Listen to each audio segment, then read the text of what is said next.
tazkirah pada petang ini yang sama-sama membaca kitab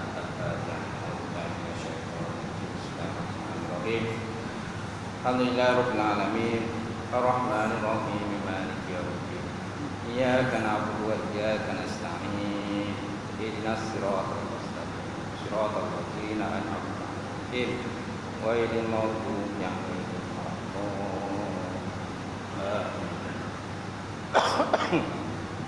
Assalamualaikum warahmatullahi taala wabarakatuh. Alhamdulillah rabbil alamin wal 'aqibatu lil muttaqin wa la udwana illa 'alal zalimin.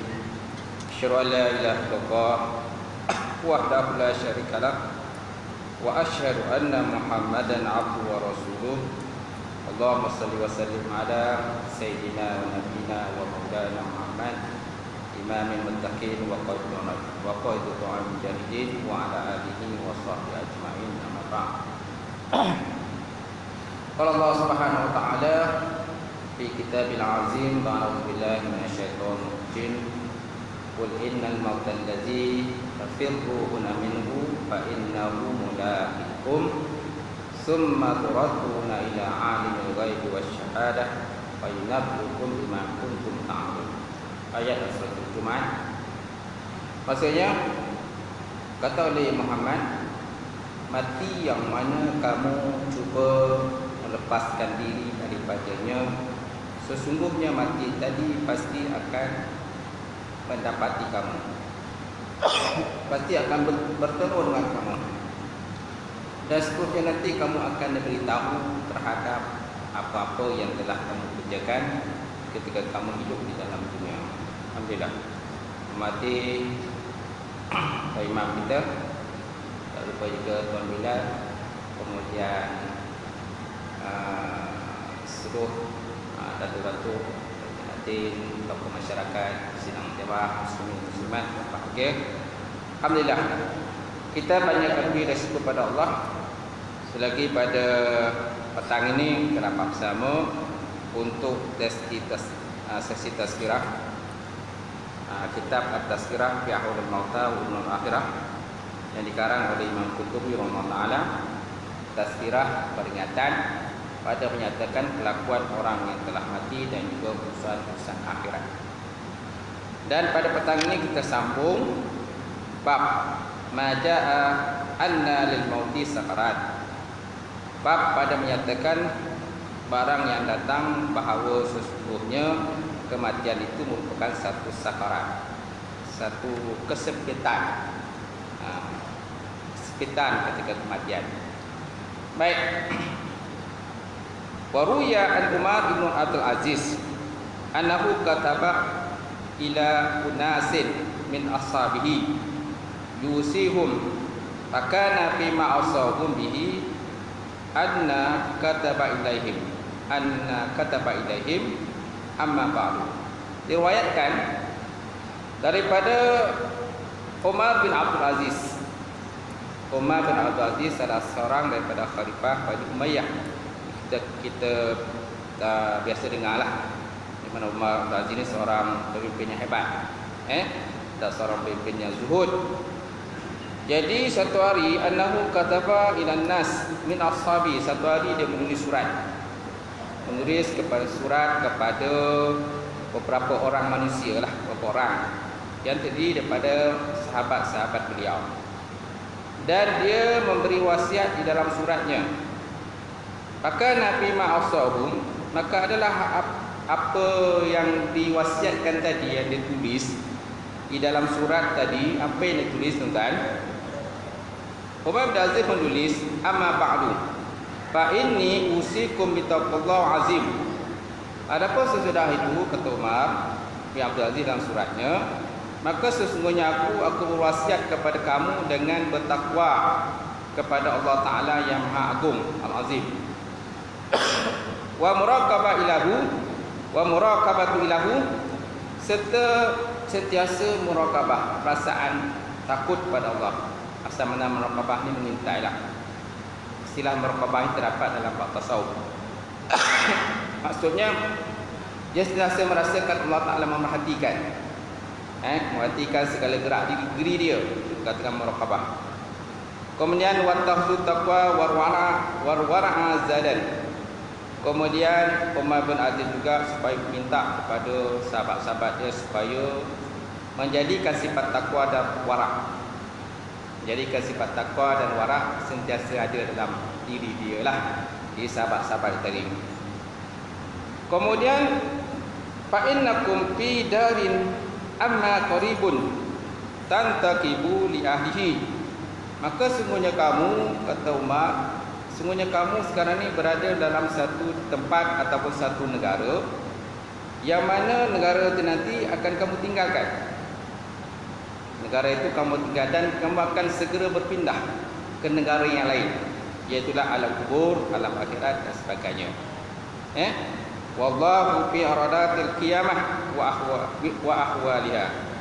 Sedangkan Allah Subhanahu wa taala itu berada pada hamparan kiamat dan juga kelakuan-kelakuan kerapat pada kiamat. Jadi maknanya kamu akan berhadapan dengan Allah Subhanahu wa taala kan di hari kiamat besok, dan kamu akan wayas'alukum an fatil wal nakhir, dan kamu akan ditanya besok tentang perkara yang paling kecil dan perkara yang paling besar. Apa perkara yang paling kecil yang kamu lakukan di dunia dahulu, dan apa perkara besar yang paling pernah kamu kerjakan di dunia dahulu, dan kamu akan ditanya besok, dan kamu perlu menjawab soalan-soalan yang diajukan oleh Allah Subhanahu wa taala. Allahu ibadullah uzkurul maut allazi la budda minhu. Maka demi Allah dan kamu itu mengaku bahawa kamu ini merupakan hamba kepada Allah Subhanahu wa taala. Oleh itu kata Umar bin Abdul Aziz, uzkurul maut allazi la budda minhu. Ingatlah oleh kamu, sebut oleh kamu akan kematian. Sebutlah selalu atau ingatlah selalu tentang kematian, yang mana kamu tidak boleh tidak daripadanya. Mana kamu pasti akan mendatangi kematian, sama ada cepat atau lambat saja. Sama ada waktu kamu masih muda ataupun kamu tua pun kita tak tahu. Yang pasti dia akan datang. Kemudian wasma'u qala Allah Subhanahu wa taala kullu nafsin za'iqatul maut. Dan naklah kamu dengar akan firman Allah Subhanahu wa taala sebut dalam Quran, setiap nyawa pasti akan mendatangi mati. Setiap nyawa pasti akan mendatangi mati. Dan kamu pasti akan berjumpa dengan dia. Kullu man 'alaiha fan, ayat yang lain pula. Setiap daripada benda yang hidup itu pasti akan binasa. Setiap benda bernyawa pasti akan binasa.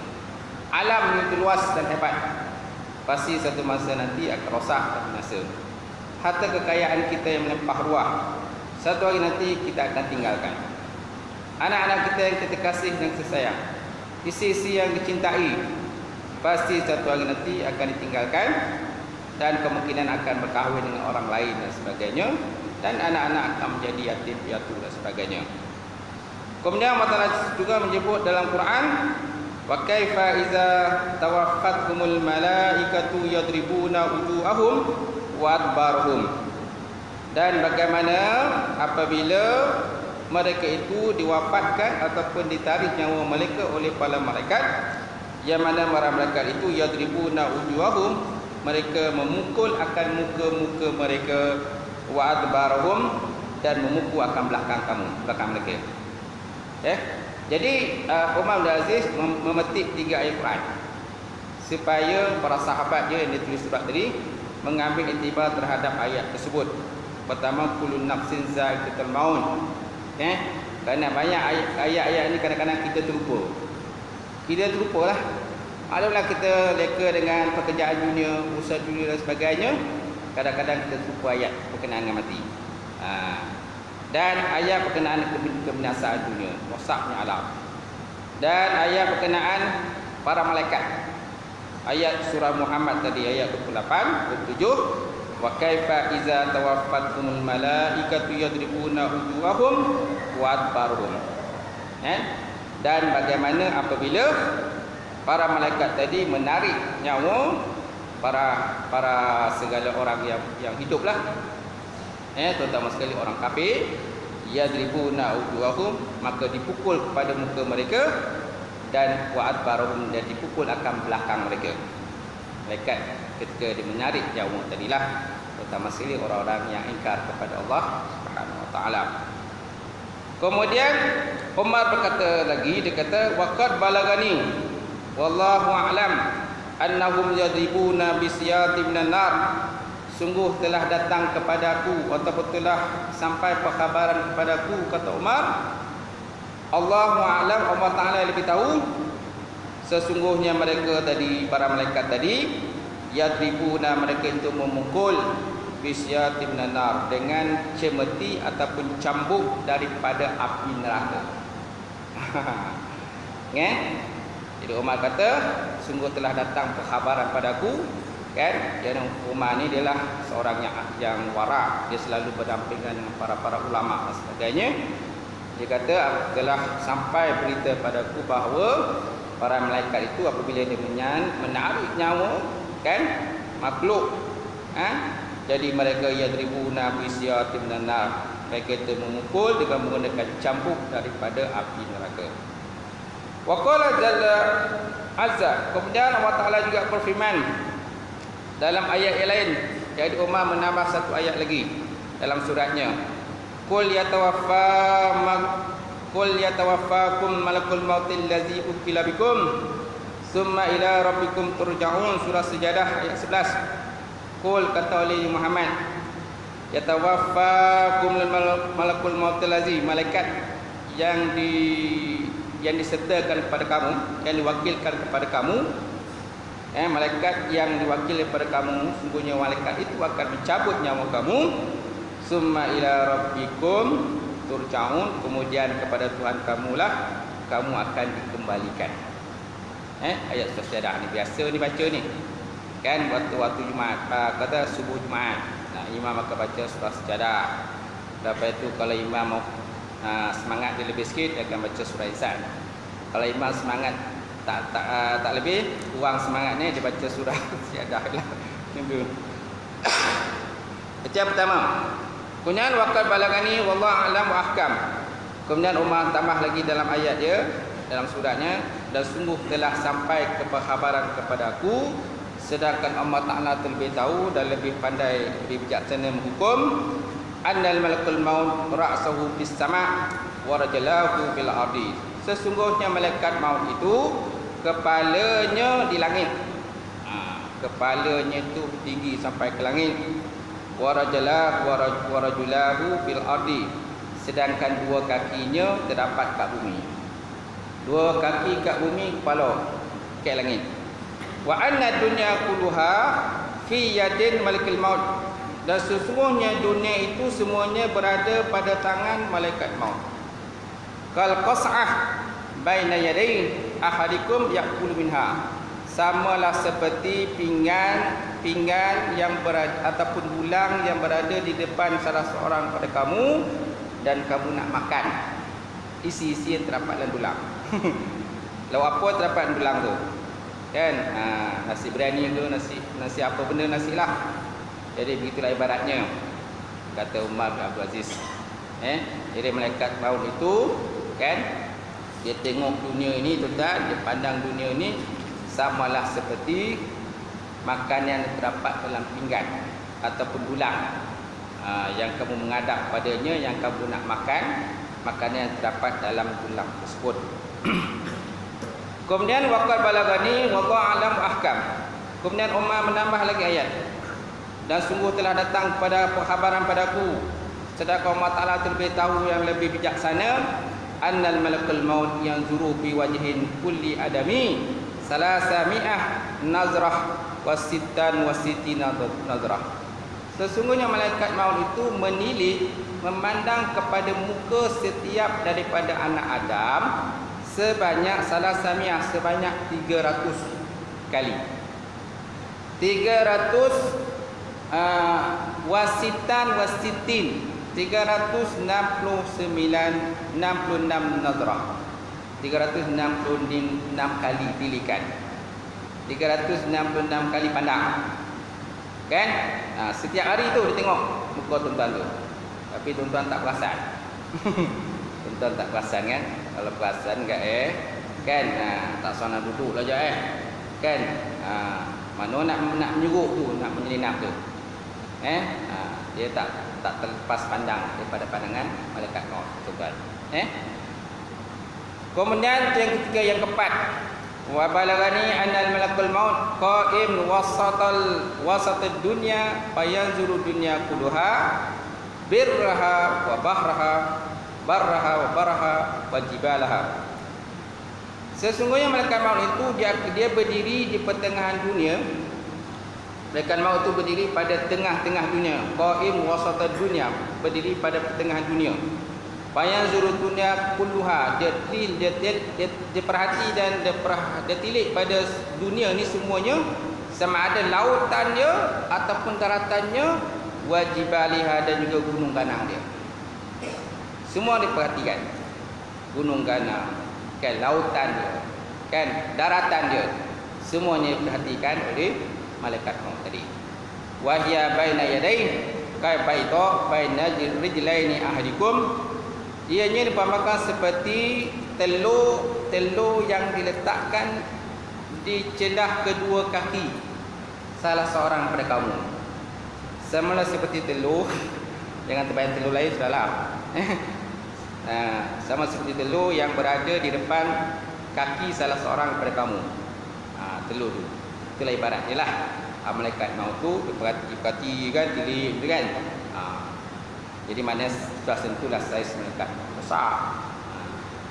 Kemudian wa balagani, dan yang kelima, annal malakul maut a'wana lillahi a'lam bihim laisa minhum malakun illa law uzina lahu ayyal taqima samawati wal arda fi luqmatin wahidah la fa'ala.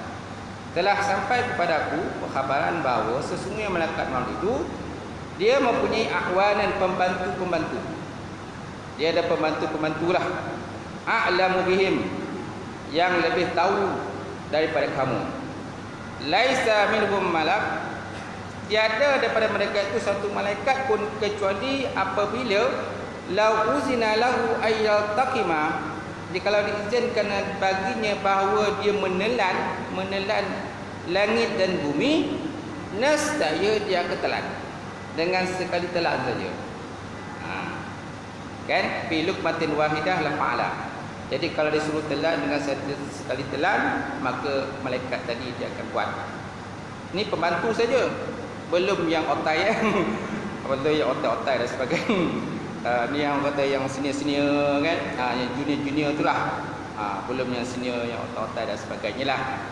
Itulah ibarat itu tadi sebut oleh Umar bin Aziz.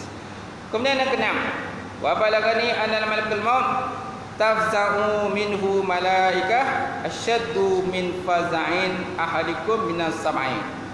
Dan telah sampai kepadaku, kata Umar bin Aziz, sesungguhnya malaikat maut itu takut daripadanya oleh malaikat yang lain, dengan bersangatan takut salah seorang kamu itu daripada binatang buas. Rupa-rupanya malaikat lain ni takut dengan malaikat maut. Kenapa? Tugasnya tahu lah, tugasnya cabut nyawa. Kalau dah malaikat maut, malaikatnya lain semua takut dengan malaikat maut, kita apa lagi? Patutnya kita takut dah. Takut dengan malaikat maut ni. Masalahnya kita tak takut. Kita rasa kita ni hebat. Kita rasa kita akan hidup 1000 tahun lagi. Kita rasa kita ni tak akan mati-mati. Kita rasa kita ni sihat kan? Tak akan mati ni no, sihat. Belum tentu juga kan? Jadi maknanya tuan, jadi malaikat lain tadi takut pada malaikat maut, samalah seperti seumpamanya takutnya salah seorang kamu daripada binatang buas. Macam mana binatang buas itu kita takut? Harimau, singa, kan? Binatang-binatang yang garang tu, beruang, kita takut kan? Tapi kalau yang dalam zoo tu betul semua tak takut, sebab dia terkurung. Cuba kalau jumpa betul-betul lautan tu, kan, kok lagi tempukang kan, tak cukup tanah, gitu. Baik, kemudian yang ketujuh, wa balagani anna amlatul arsi iza qaraba malakul maut min ahadikum zaba hatta yasira mislu sya'rah minal faza'i minhu. Telah sampai kepadaku lagi, kata Umar bin Abdul Aziz, sesungguhnya malaikat yang menanggung arasy apabila hampirlah malaikat maut kepadanya, nescaya meleleh dia, hatta sehingga jadilah seumpama sehelai rambut yang takut dia daripada malaikat maut tadilah. Jadi nak nyata pada kita, malaikat yang menanggung arasy, ada 8 malaikat menanggung arasy itu kan, rupa-rupanya dia pun takut dengan malaikat maut. Kalau seandainya malaikat itu dihampirkan pada malaikat maut, dia akan mencari malaikat itu tadi, kerana takut malaikat maut tu. Dia takut betul pada malaikat maut tu. Kerana tugas malaikat maut, fahamlah, tugas cabut nyawa. Kalau dapat cabut nyawa malaikat arasy tu, malaikat arasy tu kali apa? Nampak? Terhebatnya malaikat maut tu. Baik, kemudian yang ke-8. Wa balagani anal maut yantazi'u ruhu bani Adam min ta'tihi udwihi wa zafarihi wa uruqihi wa sya'rihi wa la tasiru ruh min mafsidin ila mufsidin illa kana ashaddu alaihi min alfa darbatin bisayf. Sesungguhnya malaikat maut itu apabila dia mencabut akal roh anak Adam, dia akan mulai daripada anggota-anggota dia, kan, di celah-celah anggotanya, kemudian wazafarihi, dan juga pada kuku-kukunya, wa uruqihi, dan pada urat-uratnya, wa sya'ri, dan juga bulu-bulu dia, bulu-bulunya dia akan dicabik, tarik, kan, tarik malaikat maut tu, tariklah roh tadi, kan. Kemudian wala tasiruh minal mufsidin, dan tidak sampailah roh itu daripada satu sendi kepada satu sendi, kecuali adalah pesangatan atasnya sakit daripada 1000 pukulan dengan pedang. 1000 pukulan dengan pedang. Mana setiap roh itu bergerak daripada satu anggota ke satu anggota, ditarik, kan, nak tarik, nak cabut kepada hamba tadi. Mana sampai kepada setiap sendi atau anggota tu, dia sakitnya bersangatan sakit. Kita tak tahulah, tak dengar dalam batin, alam roh. Jadi mana dia punya bersangatan sakit itu sama dipaparkan seperti 1000 pukulan dengan menggunakan pedang. Kemudian yang ke-9, wala bagani annahu law wudiha waja'in sya'rah minal mayt 'ala as-samawati wal ard la azabaha hatta iza balagatil halqum wala al-qabda balikal maut.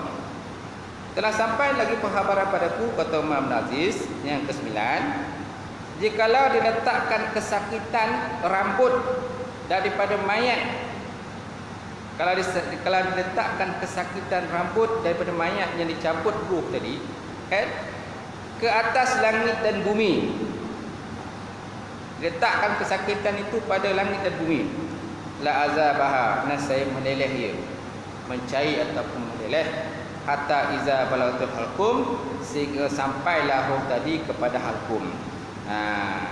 Barulah malaikat tadi mengqabat ataupun mencabut ruh itu. Dah sampai pada halqum, baru ditariklah malaikat maut. Sama ada orang beriman ataupun tidak beriman kepada Allah. Kemudian yang ke-10, wala bani anal malakul maut law qubida ruhu mu'min ja'alaha fi hariratil baida. Sesungguhnya malaikat maut tadi apabila dia mengqabat, mana menarik roh mukmin, nescaya dia akan jadikan ataupun letakkan dia kepada sutera yang berwarna putih. Letak kepada roh tadi pada sutera yang berwarna putih, dan dia punya bau yang sangat wangi, seperti minyak kasturi lah. Wangi sangat. Itu kalau seandainya dia beriman kepada Allah Ta'ala lah tadi. Kemudian wa iza qabada ruhul kafir ja'alaha fi kharqatin sauda fi fakharin min nar asyaddu natnan min jifa. Kalau seandainya dikapat pula akan ruh, dan ruh orang kafir, nescaya roh tadi maka letakkan pada kain yang berwarna hitam. Letak pada kain yang berwarna hitam, kemudian ada satu tembikar daripada api neraka, yang mana baunya tadi pula bersangkatan busuk pula. Dan letakkan itu dalam tembikar itu dan bawa naik ke langit. Allah SWT, kalau saya dia beriman, kalau tak beriman, maka dia akan sampai di langit pertama lah. Tidak akan bawa ke dalam surga Allah Subhanahu wa taala tu kan. Okey. Jadi mana kat situ nampaklah pada kita lah. Nampak pada kita bahawa ini apa kata surat yang ditulis oleh Umar bin Abdul Aziz. Makna kat situ Umar menekankan banyak perkara lah. Tapi yang utama tu berkenaan dengan malaikat maut tadi.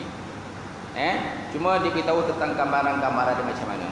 Macam mana keadaannya, macam mana sifat dia dan sebagainya. Kan? Sebabnya bila kita nampak kawan kita tu terlupa, terlalai dan sebagainya, tulis surat pada kawan kita. Beri peringatan pada dia. Kalau nampak kawan kita lekor kan buat benda tak elok tu, ingatkanlah. Kerana sifat-sifat orang beriman ni salah satunya ialah sentiasa mengingat di antara satu sama lain. Kalimatun thayyibah, perkataan yang baik yang kita sampaikan kepada sahabat-sahabat kita yang lain. Mudah-mudahan mungkin sedikit peringatan yang kita bagi tu, sedikit nasihat kan, ataupun satu kataan kadang-kadang kita bagi nasihat ke kawan kita. Kadang-kadang dia tersedar, tersentak dia. Dia ucap terima kasih tuan, kata kerana mengingatkan saya. Kalau tak ada tuan ingatkan saya, tak tahulah dia macam mana. Itu penting pada kita tu. Balighu anni walau ayat, sampaikanlah walaupun satu ayat sekalipun tersampaikan. Qulil haq walau kana muran, katakanlah benar walaupun pahit. Kadang benda tu pahit, susah nak terima. Tapi sebabkan kita sayang kawan kita, kita sayang sahabat kita, macam Umar tadi sayang pada sahabat dia, yang dia tulis surat dengan penasihat-nasihat kan tentang malaikat maut ini, maka dengan sedikit nasihat itu kemungkinan kawan kita akan ingat pada kita sampai bila-bila nasihat, sedikit nasihat yang kita bagi jantung. Betul. Okey, cukup sekadar itulah kata perkongsian kita pada petang ini, kerana masa petang ini agak terbatas. Mudah-mudahan Allah Ta'ala menerima amalan-amalan soleh yang kita lakukan, insya-Allah. Sekian. Assalamualaikum warahmatullahi wabarakatuh.